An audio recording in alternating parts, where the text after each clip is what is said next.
Hello students, आज के topic में हम लोग रियल सीक्वेंस को डिस्कस करेंगे।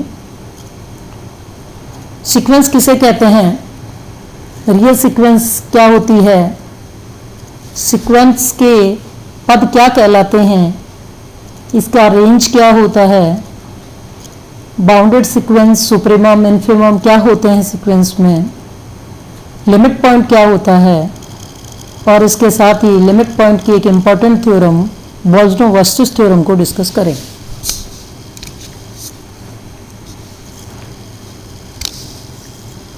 रियल सीक्वेंस में पहली डेफिनेशन हम लोगों के पास सीक्वेंस या अनुक्रम। सीक्वेंस किसे कहते हैं?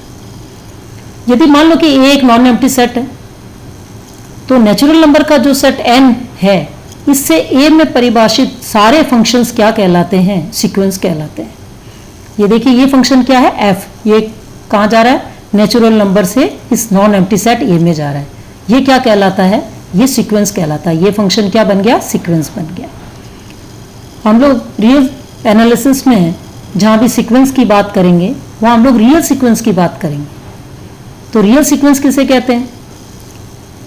नेचुरल नंबर का जो सेट n है, इससे सेट ऑफ रियल नंबर में यदि एक फंक्शन डिफाइंड किया जाए, देखिए ये फंक्शन f डिफाइंड किया गया, कहाँ से कहाँ तक? नेचुरल नंबर से रियल नंबर में। तो प्राकृत संख्याओं के समुच्चय से वास्तविक संख्याओं के समुच्चय में। तो ये जो फंक्शन परिभाषित किया गया, ये फंक्शन क्या कहलाता है?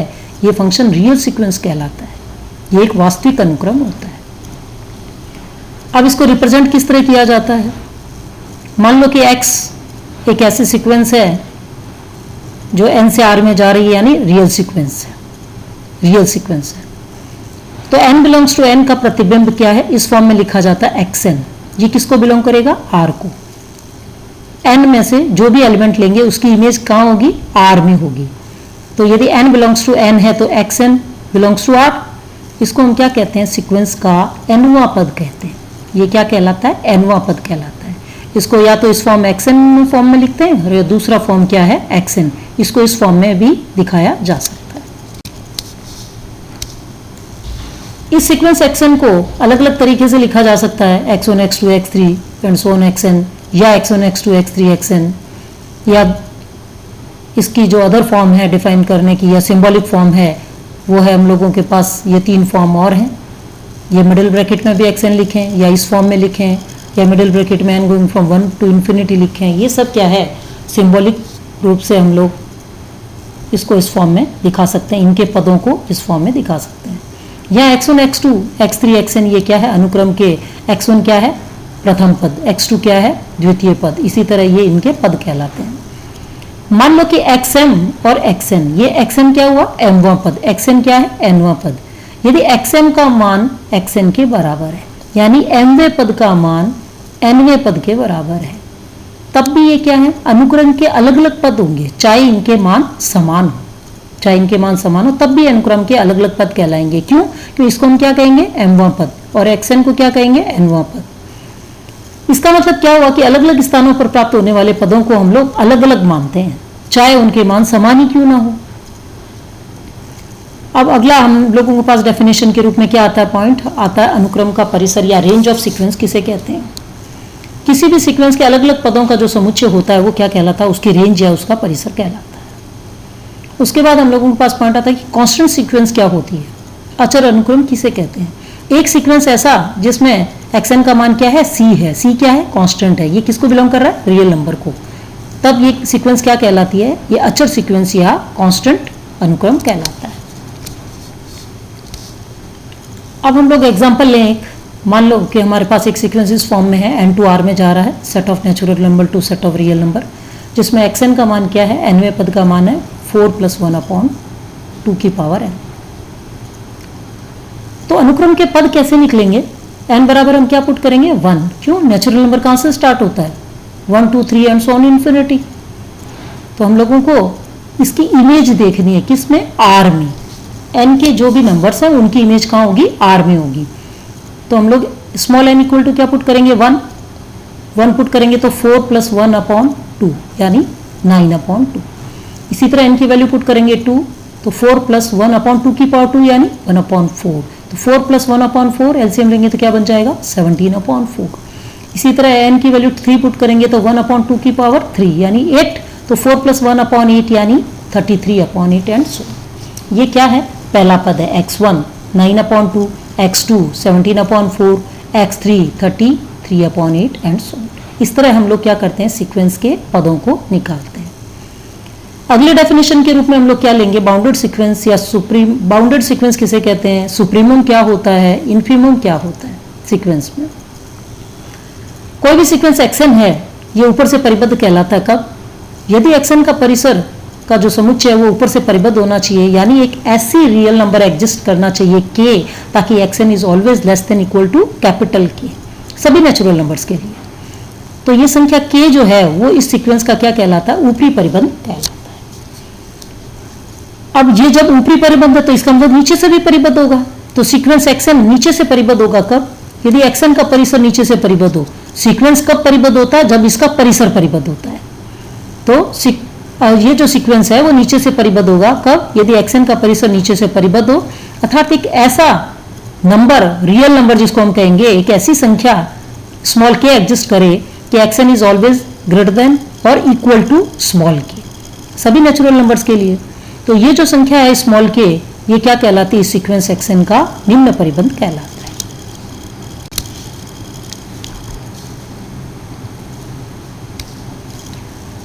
इसका मतलब क्या हुआ कि नीचे से भी परिबद्ध है, ऊपर से भी परिबद्ध है। तो नीचे और ऊपर से परिबद्ध होने के लिए हम लोगों को क्या चाहिए, वास्तविक संख्याएं चाहिए, किनके बीच में अनुक्रम लाई कर रहा है। तो ये जो सीक्वेंस है वो परिबद्ध कब कहलाएगा, यदि इसका परिबद्ध ऊपर तथा नीचे दोनों ओर से परिबद्ध हो, अर्थात ऐसी दो संख्याएं एग्जिस्ट करनी चाहिए स्मॉल k और कैपिटल K, ताकि small k is less than equal to xn is less than equal to capital K। और इन दोनों नंबर्स में क्या रिलेशन होना चाहिए, जो स्मॉल k है वो हमेशा कैपिटल K से या तो छोटा होगा या बराबर होगा। तो अनुक्रम एक्सन जो है वो परिबद्ध होगा यदि और केवल यदि एक वास्तविक संख्या, ये इसकी दूसरी डेफिनेशन है, ये एक दूसरी डेफिनेशन है। ये हम लोगों ने क्या किया था, दो नंबर्स के लिए थी। यहाँ क्या कहा था कि जो स्मॉल k नंबर है ये कैपिटल K से छोटा या छोटा और उसके साथ साथ बराबर भी हो सकता है, छोटा होगा या बराबर होगा। अब हम लोग यहाँ क्या ले रहे हैं, एक पॉजिटिव नंबर m ले रहे हैं, पॉजिटिव नंबर m ले रहे हैं, m इज ग्रेटर देन 0। तो ये जो सीक्वेंस है ये बाउंडेड होगी कब, यदि mod of xn is always less than equal to capital M। ये भी एक डेफिनेशन है किसकी, बाउंडेड सीक्वेंस की। तो यदि सीक्वेंस या तो केवल ऊपर से परिबद्ध हो और या केवल नीचे से परिबद्ध हो, तो ये क्या हो जाएगा, अपरिबद्ध सीक्वेंस कहलाएगा। या इस डेफिनेशन को लेके चलें कि तो एक ऐसा नंबर m एग्जिस्ट ही नहीं करे कि mod of xn is less than equal to m, तब भी ये सीक्वेंस एक्सन क्या कहलाती है, ये सीक्वेंस एक्सन है वो परिबद्ध अपरिबद्ध कहलाती है। यदि m एग्जिस्ट करता है तब तो ये परिबद्ध कहलाती है, और यदि एक ऐसा नंबर m एग्जिस्ट नहीं करता है तो ये सीक्वेंस अपरिबद्ध कहलाती है, ये अपरिबद्ध अनुक्रम। आगे की डेफिनेशन में है कि अनुक्रम के उच्चक और निम्नक किसे कहते हैं। यदि कोई सीक्वेंस एक्सन बाउंडेड हो, परिबद्ध हो, तो जो सीक्वेंस के ऊपरी परिबंधों का न्यूनतम मान होता है वो क्या कहलाता है, इसका उच्चक कहलाता है या सुप्रीमम कहलाता है। और इसे लिस्ट अपर बाउंड या LUB, हम लोग स्मॉल लेटर्स में LUB कहेंगे, फुल फॉर्म क्या होगी, लिस्ट अपर बाउंड, ऊपरी परिबंधों का न्यूनतम मान, ये क्या कहलाता है, उच्चक कहलाता है। इसी प्रकार निम्न परिबंधों का उच्चतम मान, महत्तम मान मतलब उच्चतम मान, निम्न परिबंधों का उच्चतम मान क्या कहलाता है, इसका निम्नक कहलाता है, या निम्नक या इसका दूसरा नाम है इन्फिमम और ग्रेटेस्ट लोअर बाउंड GLB। वहां क्या था LUB, यहां क्या है GLB, ये ग्रेटेस्ट लोअर बाउंड भी कहलाता है। अब हम लोग डिस्कस करेंगे मोनोटोनिक सीक्वेंस को, एक दिष्ट अनुक्रम को। कोई भी सीक्वेंस एक्सन है, इसमें यदि इन दोनों nवें और mवें पदों में क्या रिलेशन है, xn is always less than equal to xn, या दूसरे शब्दों में ये बोले हैं कि xn plus 1 is always greater than equal to xn सभी नेचुरल नंबर के लिए, या x1 is less than equal to x2 is less than equal to x3 and so on, xn is less than equal to xn plus 1 and so on. तो ये sequence क्या कहलाती है, ये मोनोटोनिकली इंक्रीजिंग सीक्वेंस कहलाती है। यहाँ देखिए x1 किससे छोटा है, बराबर है x2 से। इसी तरह x2 किससे छोटा है, बराबर है x3 से। इसी तरह xn किससे छोटा है, बराबर है xn+1 से। तो ये क्या कहलाएगी, मोनोटोनिकली इंक्रीजिंग सीक्वेंस कहलाती है। अब यदि इक्वल टू का साइन यदि नहीं हो तो ये सीक्वेंस क्या बन जाती है, ये स्ट्रिक्टली इंक्रीजिंग सीक्वेंस बन जाती है। यानी xn+1 is always greater than xn, not equal to, always greater than xn. तब x1 is less than equal to x2 is less than x3 and so on, xn is less than xn+1 and so on. तब ये sequence xn क्या कहलाता है, ये strictly monotonic increasing sequence कहलाती है। यहाँ क्या थी, मोनोटोनिकली इंक्रीज सीक्वेंस, ये क्या बन गई, स्ट्रिक्टली मोनोटोनिक इंक्रीजिंग सीक्वेंस। अब जब हम लोगों ने इंक्रीजिंग पढ़ी है तो डिक्रीजिंग भी देखते हैं। इसी प्रकार यदि xn+1 का मान है वो छोटा या बराबर हो किसके, xn के लिए, सभी नेचुरल नंबर की बात कर रहा है, n कहाँ से लिया गया, नेचुरल नंबर से। तो x1 is greater than equal to x2, x2 किससे बड़ा है, बराबर x3 से, and so on, xn is greater than equal to xn+1 and so on. तो ये जो सीक्वेंस है ये क्या कहलाती है, मोनोटोनिकली डिक्रीजिंग सीक्वेंस, कम होती जा रही है। x1 किससे बड़ा है, x2, x2 किससे बड़ा है, x3 से, एंड सो ऑन। तो ये क्या कहलाती है, मोनोटोनिकली डिक्रीजिंग सीक्वेंस कहलाती है। अब हम लोग इस जो इक्वलिटी का साइन है इसको हटा दें ताकि स्ट्रिक्टली बन जाए। तो xn+1 is strictly less than xn, xn+1 is less then xn।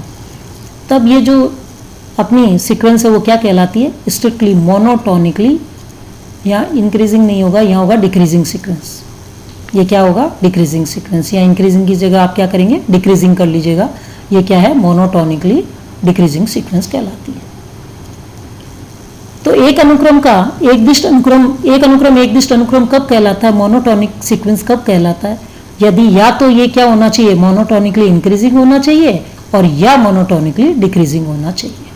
यानी इंक्रीजिंग हो या डिक्रीजिंग हो, तब ये क्या कहलाता है, सीक्वेंस मोनोटोनिक सीक्वेंस कहलाता है।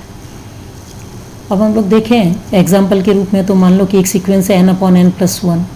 ये क्या है, ये हम लोगों के पास जो है ये स्ट्रिक्टली इंक्रीजिंग सीक्वेंस है, क्योंकि देखिए xn की वैल्यू क्या है, n/n+1। तो xn+1 की वैल्यू क्या होगी, n+1/n+2, क्योंकि यहाँ n+1 है तो यहाँ पे भी n+1 करेंगे, नीचे भी +1 करेंगे तो क्या बन जाएगा, n+1/n+2। इससे हमने क्या देखा, इन दोनों पदों को देखें तो हमने क्या देखा कि xn is less then xn+1। इसका तो ये सीक्वेंस क्या है, मोनोटोनिकली इंक्रीजिंग सीक्वेंस है। और मोनोटोनिक के साथ साथ ये क्या है, स्ट्रिक्टली इंक्रीजिंग है। क्यों कि देखिए यहाँ इक्वल टू का साइन नहीं है अपने पास, इसलिए ये क्या है, strictly monotonically increasing sequence. Example number 2, sequence 1/n। इस सीक्वेंस को देखें तो देखिए xn की वैल्यू क्या दी गई है, 1/n। तो xn+1 क्या होगा, 1/n+1। इन दोनों पदों से हमें क्या समझ में आया कि xn जो है वो किससे बड़ा है, xn+1 से। इसका मतलब ये जो सीक्वेंस दी गई है ये क्या है, स्ट्रिक्टली डिक्रीजिंग सीक्वेंस है, स्ट्रिक्टली मोनोटोनिकली डिक्रीजिंग सीक्वेंस है। आगे की डेफिनेशन में हम लोग पढ़ेंगे अनुक्रम का सीमा बिंदु या limit point of A sequence. तो एक रियल नंबर अल्फा किसी दिए हुए सीक्वेंस का लिमिट पॉइंट कहलाता है कब, यदि अल्फा के नेबरहुड में अनुक्रम के अनंत पद होने चाहिए। अर्थात अल्फा जो है इस सीक्वेंस का सीमा बिंदु कब होगा, यदि और केवल यदि प्रत्येक positive number epsilon greater than 0 के लिए mod of xn minus alpha is less than epsilon. सभी अनंत n बिलोंग्स टू n के लिए। और नेबरहुड के रूप में लिखें तो अल्फा माइनस एप्सिलॉन, इसकी एप्सिलॉन नेबरहुड लिखें अल्फा की, तो alpha minus epsilon less than xn is less then alpha plus epsilon. तो इसका मतलब xn किसको बिलोंग कर रहा है, अल्फा की एप्सिलॉन नेबरहुड को बिलोंग कर रहा है। इसका मतलब क्या हुआ कि अल्फा की एप्सिलॉन नेबरहुड में अनुक्रम के क्या है, अनंत पद हैं, अनंत पद है। ये क्या था, सीमा बिंदु। सीमा बिंदु को हम लोग क्या कहते हैं, सीमा बिंदु को हम लोग क्लस्टर पॉइंट या एक्युमुलेशन पॉइंट भी कहते हैं। ये क्लस्टर पॉइंट भी कहलाता है और एक्युमुलेशन पॉइंट भी कहलाता है। तो अभी हम लोगों ने क्या डेफिनेशन देखी थी, बाउंडेड सीक्वेंस की डेफिनेशन देखी थी, लिमिट पॉइंट की डेफिनेशन देखी है। अब हम लोग एक इंपॉर्टेंट थ्योरम डिस्कस करेंगे, बोल्जनो-वर्स्ट्रेस थ्योरम। जो किसकी है, जो अपनी बाउंडेड सीक्वेंस की और लिमिट पॉइंट की है। इस थ्योरम का स्टेटमेंट देखो, इसमें स्टेटमेंट में देखें तो देखिए क्या है, प्रत्येक परिबद्ध अनुक्रम, प्रत्येक परिबद्ध अनुक्रम का कम से कम एक सीमा बिंदु होता है, यानी सीक्वेंस क्या होनी चाहिए, बाउंडेड होनी चाहिए। तो एवरी बाउंडेड सीक्वेंस का एक लिमिट पॉइंट हो, यह हमें इसमें निकालना है।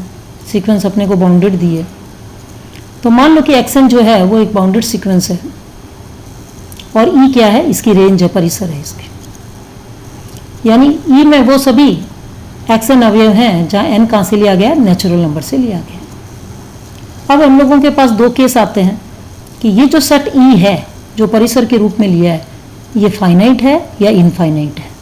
केस फर्स्ट हम लोग डिस्कस करेंगे जब ई क्या है, एक परिमित समुच्चय है या फाइनाइट सेट है। जब ई फाइनाइट सेट है, इस स्थिति में क्या होगा, एक वास्तविक संख्या अल्फा ऐसी एग्जिस्ट करेगी कि एक्सन इक्वल टू अल्फा, यानी एक्सन इक्वल टू अल्फा, तो अल्फा किसको बिलोंग करेगा, अल्फा एप्सिलॉन नेबरहुड को बिलोंग करेगा। किसके लिए, एन के अनंत मानों के लिए। इसका मतलब अल्फा क्या होगा, एक्सन का सीमा बिंदु होगा। ये तो डायरेक्ट डेफिनेशन हो गई हमारी लिमिट पॉइंट की। अब हम लोग आते हैं केस नंबर सेकंड में।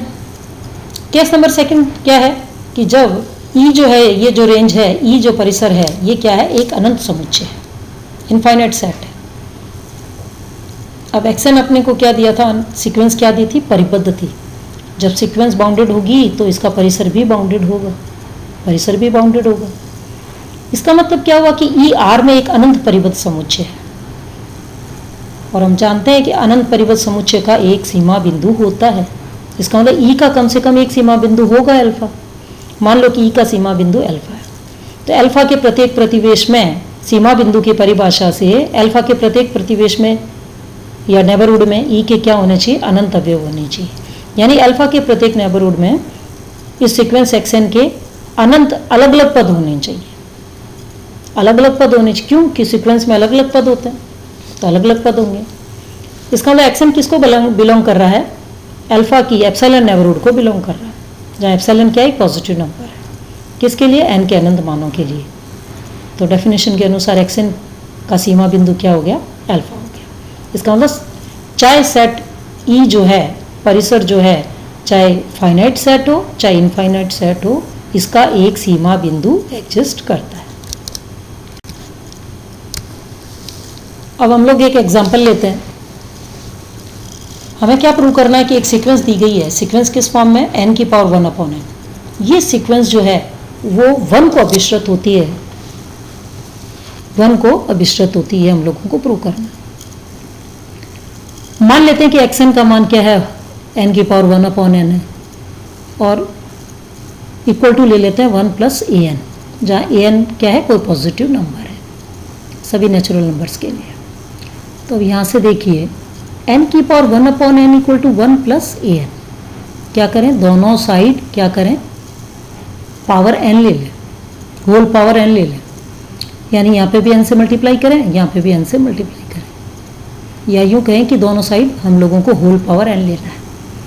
जैसे ही आप होल पावर n लेंगे तो यहाँ तो n से n कैंसिल होकर क्या बन जाए, n की पावर 1 और 1 + an की पावर n। या दूसरे शब्दों में यूँ कहें कि जब n की पावर 1/n है इक्वल टू 1 + an है, तो n बराबर क्या हो जाएगा, 1 + an की पावर n। दोनों एक ही बात है। बाइनोमियल से हम लोग जानते हैं कि 1 + x की पावर n क्या होता है, 1 + nc1x + nc2x² nc3x³ and so. अब हम क्या कर रहे हैं, बाइनोमियल से इसको खोल लेते हैं। तो 1 + nc1 का मतलब n an प्लस nc2 का मतलब n-1 और फैक्टोरियल 2, यहाँ क्या हो गया, an² एंड सो ncn आएगी लास्ट में, ncn ये क्या हो जाएगा, an की पावर n। तो n जो है वो इन सारी टर्म्स के सम के बराबर है। तो यदि इन दोनों टर्म्स को हम लोग एक बार सोचें कि ये दोनों टर्म शामिल है इसमें पूरे में, तो इसका मतलब क्या हुआ कि n किससे बड़ा होगा, n-1 और फैक्टोरियल 2, यानी ये क्या है, nc2 an², इससे तो बड़ा होगा क्योंकि n का मान इन सभी सम के बराबर है। इसका मतलब इस एक टर्म से तो n बड़ा होगा, तो इसका मतलब n > n n-1 और factorial 2 into A N square, जहाँ ए एन क्या है, पॉजिटिव नंबर है। यहाँ हम लोगों ने क्या स्टार्ट किया था, ए एन पॉजिटिव नंबर है। अब क्या करें कि हमारे पास ये जो ग्रेटर देन का साइन है यहाँ, इसमें हम यहाँ देखें, यहाँ क्या था n, n से ये n कैंसिल हो जाएगा, तो अपने पास यहाँ क्या आ जाएगा, इस 2 को यहाँ ट्रांसफ़र कर दें, n-1 को यहाँ ट्रांसफ़र कर दें, तो ए एन स्क्वायर जो है वो लेस देन हो जाएगा किसके, 2/n-1 के। ये 2 यहाँ मल्टीप्लाई कर दीजिए, n-1 यहाँ डिवाइड हो जाएगा 2 के नीचे, यानी n से n कैंसिल हो गया, तो ए एन स्क्वायर के साथ जो ये टर्म है n-1 ओवर फैक्टोरियल n-1 और फैक्टोरियल 2, ये टर्म हम लोगों के पास यहाँ जाके क्या बन जाएगी, 2/n-1। और यहाँ क्या था, ए एन स्क्वायर, तो ए एन की वैल्यू निकालोगे तो क्या हो जाएगा, √2/n-1। जहाँ जो n है वो क्या है, 2 से बड़ा या बराबर होना चाहिए, 2 से बड़ा या बराबर होना चाहिए। तो mod of a n is always less than, जब ए एन इससे छोटा है तो मॉड ऑफ ए एन भी क्या होगा, √2/n-1।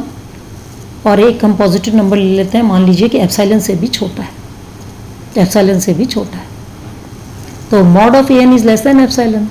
तो इस एप्सिलॉन का मान क्या है, इस एप्सिलॉन का मान हम लोगों के पास यहाँ जो साइन है, a n is less than epsilon. Second वाला जो टर्म है वो क्या है, √2/n-1 is less than epsilon. इन दोनों टर्म को एक बार देखें, इन दोनों टर्म को दोनों साइड स्क्वायर करें तो क्या बन जाएगा, 2/n-1 is less than epsilon square. तो 2/ε² इक्वल टू क्या हो जाएगा, n-1। इस टर्म को इधर ट्रांसफर कर दें, इस टर्म को इधर ट्रांसफर कर दें तो क्या बन जाएगा, n-1 यहाँ आ जाएगा और 2/ε² यहाँ आ जाएगा। 1 को उधर ट्रांसफर करेंगे वापस तो क्या आ जाएगा, n is greater than 1 plus 2/ε²। इसका मीनिंग क्या हुआ कि एप्सिलॉन पॉजिटिव नंबर जो हम लोगों ने लिया है, तो इसका मतलब इसके लिए n0 एक ऐसा नंबर एग्जिस्ट करेगा, नेचुरल नंबर, जो 1 + 2/ε² से बड़ा होगा। ये नंबर इससे बड़ा होगा। देखिए यहाँ n में क्या कंडीशन है, n किससे बड़ा होना चाहिए, 1 + 2/ε² से। इसका मतलब क्या है, वो क्या चाह रहे हैं हम लोग कि एप्सिलॉन यदि पॉजिटिव नंबर है तो इसका मतलब एक नंबर, नेचुरल नंबर जो ऐसा एग्जिस्ट करेगा जो किससे बड़ा होगा, 1 + 2/ε² से, ताकि n है वो किससे छोटा हो जाए, एप्सिलॉन से। जहाँ n किससे बड़ा है, n0 से बड़ा है। यानी मॉड ऑफ ये an किसके बराबर था, xn इक्वल टू क्या लिया था हम लोगों ने, 1 + an। तो xn, इस 1 को यहाँ ट्रांसफर करें तो xn-1 इक्वल टू क्या हो जाएगा, an।